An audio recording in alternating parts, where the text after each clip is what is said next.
When intelligence failures are discussed publicly, they are usually framed as surprises.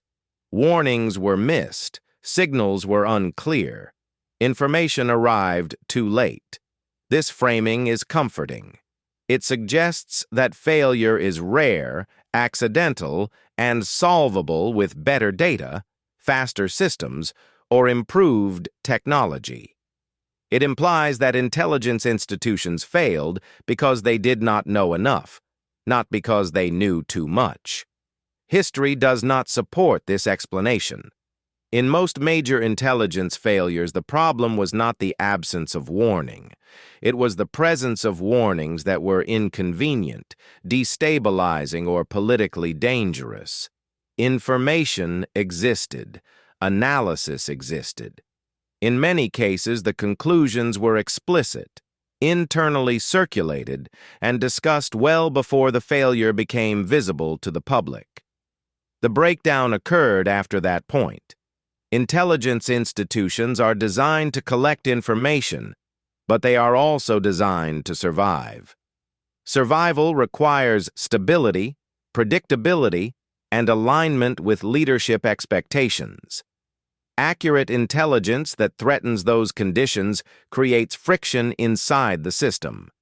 When intelligence challenges existing strategy, it does not simply trigger action. It triggers negotiation. Warnings are debated. Language is revised. Conclusions are softened. Assessments are reframed as possibilities rather than judgments. Certainty is treated as recklessness, not clarity. This process does not feel like failure from inside the institution. It feels responsible, professional, balanced. Analysts convince themselves they are avoiding alarmism. Managers convince themselves they are preserving objectivity. Leadership convinces itself that caution is wisdom.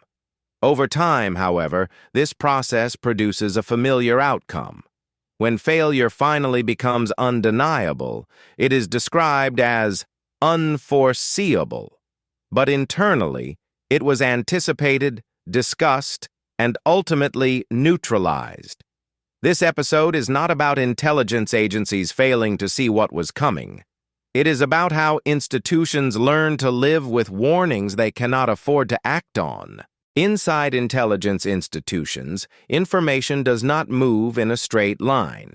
It moves through layers of review, coordination, interpretation, and approval. At each stage, incentives shape what survives intact and what does not.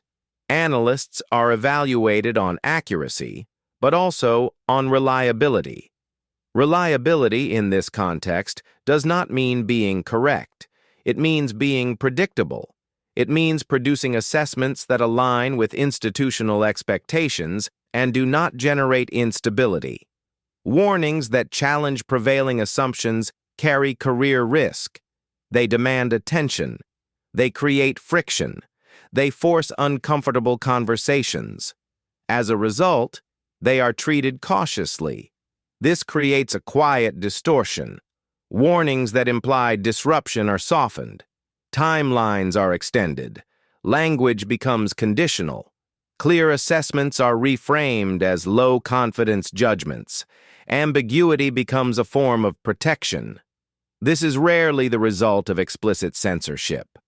No memo instructs analysts to dilute conclusions. No order demands suppression. The system does not need to be told what to do. It teaches its participants through reward and consequence. Over time, analysts learn which warnings advance smoothly and which encounter resistance. They learn how to phrase conclusions so they are heard without being acted upon. They learn that being wrong with the consensus is safer than being right in isolation. As intelligence moves upward, it becomes increasingly abstract. Specific threats become generalized risks. Concrete consequences become hypothetical scenarios. Actionable conclusions become background context. By the time intelligence reaches senior decision-makers, it often no longer resembles the original warning. Not because it was falsified, but because it was filtered for institutional comfort. When failure occurs, post-mortems focus on collection gaps, analytical tradecraft, or coordination failures. Rarely do they examine how accurate intelligence was rendered unusable by the system itself. This omission allows the cycle to continue unchanged. This pattern is not confined to a single era, country, or intelligence service. Different technologies, different adversaries, different political environments. The same failure shape appears again and again. Warnings emerge early. They are discussed internally.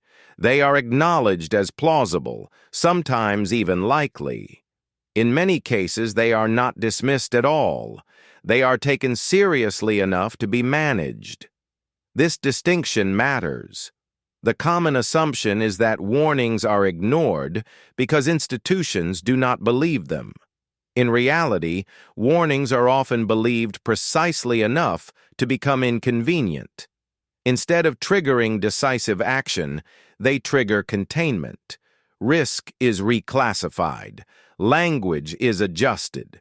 Responsibility is diffused. Assessments are broken apart and distributed across committees, working groups, and coordination processes. No single document carries the full weight of the warning anymore. The information is not rejected. It is absorbed. As it moves through the institution, urgency dissolves. Timelines stretch.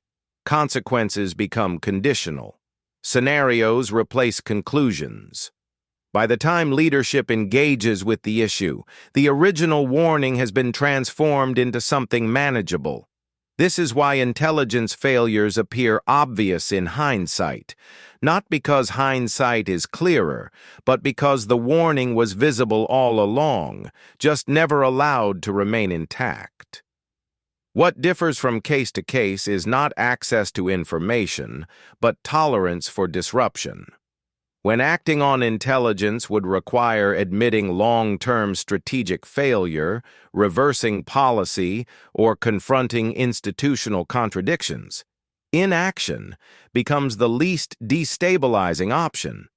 Failure in this context is not a breakdown. It is an outcome the system can survive. Institutions rarely collapse because they were wrong. They collapse when they are forced to change direction publicly, decisively, and irreversibly. As long as failure can be delayed, distributed, or explained away, it becomes acceptable. This is why the same institutional behaviors repeat across decades. Not because lessons were not identified, but because the cost of applying them was judged to be higher than the cost of ignoring them. Failure becomes a tolerated expense of continuity. And once failure is tolerated, it stops being accidental. This is why intelligence failures are so often followed by reform without transformation. After failure becomes visible, institutions respond quickly. Investigations are launched. Oversight mechanisms are announced. Procedures are updated. New frameworks are introduced. The appearance of accountability is carefully maintained. Lessons are documented. Reports are written. Recommendations are archived. But the structure that produced the failure remains largely untouched. The same incentive systems persist. The same career risks exist. The same pressures to align analysis with expectation remain in place. Information continues to be filtered according to what is safe, not what is accurate. From the outside, this appears irrational. Why would institutions repeatedly tolerate failure? Because failure is survivable. Failure can be explained. It can be contextualized. It can be absorbed without fundamentally altering how the institution operates. Careers continue. Budgets persist. Authority remains intact. True disruption is far more dangerous. Acting decisively on accurate intelligence often requires admitting that previous assumptions were wrong, that long-standing strategies are failing, and that institutional authority has been misapplied. These admissions threaten legitimacy, so the system adapts in a safer way. Failure is normalized, responsibility is dispersed, accountability becomes procedural rather than structural. Change is expressed through language, not behavior. Over time, institutions become skilled at surviving their own failures. They learn how to investigate themselves without destabilizing themselves. They learn how to acknowledge error without allowing it to alter decision-making incentives. This is why the same warning patterns continue to surface, decade after decade. They are not suppressed because they are false. They are managed because they are true and disruptive. Understanding this does not make failure inevitable, but it does explain why intelligence failures persist even in the presence of accurate information, and why systems designed to protect themselves first will continue to treat reality as a secondary concern. Until the cost of failure exceeds the cost of change, the pattern holds, and the failures continue.